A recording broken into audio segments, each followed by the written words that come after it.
heard a description about what it really means to become like a little child that I thought was really important and really useful, even as a mother. So, one main difference between adults and children is that children are always living in the present, right? So, they know nothing about yesterday, they know nothing about tomorrow. All they know is right now. And the other big thing that is different between adults and children is that they are passionate about whatever they are doing. And if you ever watch a child, you will know that that's true for sure. It's like, hey, let's go watch a movie. Yay! A movie! Hey, let's go eat hot dogs. Yay! Hot dogs!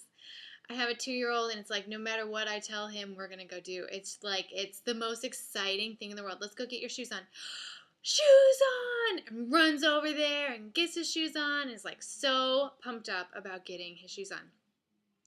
And so watching him and trying to relate that to my own life, it's really occurred to me how important it is to stay in the present and to be passionate about everything you're doing.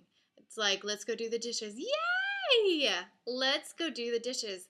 And it really actually works because I hate doing the dishes and I hate cleaning and I hate cooking. But when I think about it as something I'm doing in the moment, if I sit and think, oh, I gotta go do the dishes in 20 minutes, it's like I dread it. I dread it. I dread it. I dread it.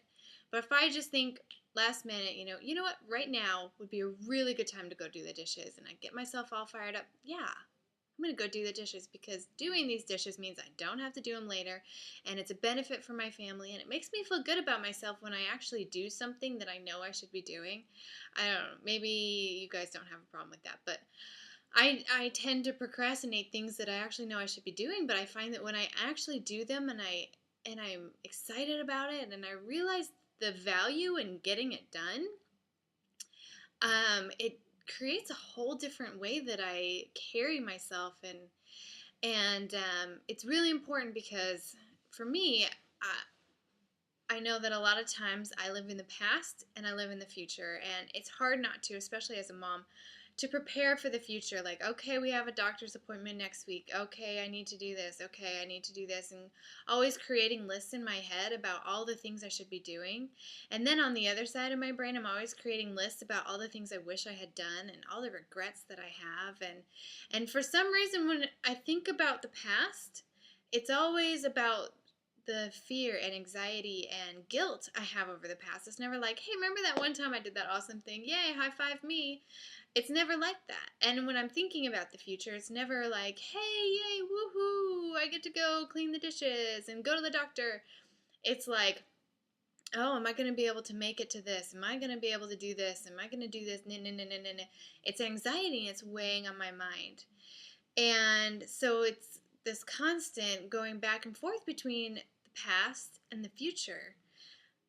And and and that's not really a good way to live life. And you hear all sorts of quotes and cliches about living in the present, and I did not grasp the value of it until this week. And I realized that if I'm sitting and driving in the car, I let my thoughts wander and I let them go wherever they want. And by the end of the ride, I all the noise the kids are making is on top of all the noise in my head and all these voices telling me I should have done this, I need to do that, and then when the kids add things on top of it, my anxiety is at its worst. And all the noise from all the kids piled in. And by the end of the car ride, I just feel exhausted and I feel grumpy. And I'm sure I've yelled at them several times. I don't even realize what I'm doing. I'm kind of on autopilot because I'm allowing my emotions to swing so far back and forth and my mind to wander. But what I've been trying to do really is to stay in the present and be passionate about what I'm doing. And I've found that, especially in the car, that those can be the greatest teaching moments, that those can be the greatest times when you can sit and talk to the kids about all the things that there's going on in their minds and all of the things that they need to be learning and learning their colors and learning their letters and all of that. You have a very captive audience in the car. And if I can stay in the present and stay passionate about being with those kids, I'm just using the car as an example, but this is true about all, the dinner table and cleaning and bedtime and bath time and all the times that seem so ridiculously out of my control because I'm not actually in the present, that those are really the best teaching moments if I can stay in the present, stay passionate about what I'm doing with those children. And then the same is true when I go to bed. I tend to regret my whole day because I should have been doing all these things with these kids that I didn't. So when I'm with the kids, be passionate about being with the kids. And then when I go to bed, I don't have to worry about it because A, I'm not thinking about the past. And B, there's really no guilt left because I know I've done everything I can that day to be with those children. And in the scriptures it says, take therefore no thought for tomorrow will take care of itself. And that's true. If you are always in the moment and taking care of whatever fires you have to put out in that moment and being passionate and caring and ready to take care of that moment, then whenever you hit tomorrow, it will be that moment and you will be ready to take care of it. And anyway, so this is another goal that I have that I've really, really been trying to focus and train my brain to stay in the present. And I've read Dave Ramsey's book, and it talks a lot about how if you don't control where your money goes, it's going to control you. And the same is absolutely true with your mind. If you don't control your thoughts, they're going to control you. And you're going to be at their mercy, whether it's the guilt over the past or the anxiety of the future.